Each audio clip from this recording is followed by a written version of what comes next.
Welcome to అమ్మాడి unit. అందరూ ఒకసారి వేసుకోండి అమ్మాడి టీంకి. డైరెక్టర్ ఒకరు ఏదైనా గోల్ అనుకుంటే ఆ గోల్ రీచ్ అయ్యేంత వరకు కష్టపడాలి. ఈ ఫిలింకి నేను ఒక డిఓపిగా ఎడిటర్గా వర్క్స్ చేసిన.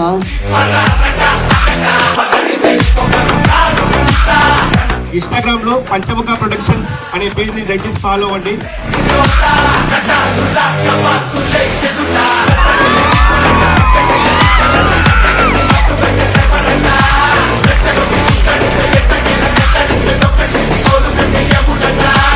కంగ్రాచులేషన్ సార్, ఇంత మంచి చిత్రాన్ని మీరు సమాజానికి ఇస్తున్నందుకు. టైటిల్లోనే మంచి కంటెంట్ ఉంది, కంపల్సరీ సక్సెస్ అవుతుందని నా మనస్ఫూర్తిగా కోరుకుంటున్నాను. ప్రతి ఒక్క అబ్బాయి అమ్మాయి ముసలి మొత్తం ఖచ్చితంగా ఈ సినిమా నడిపిస్తాం. Thank you so much.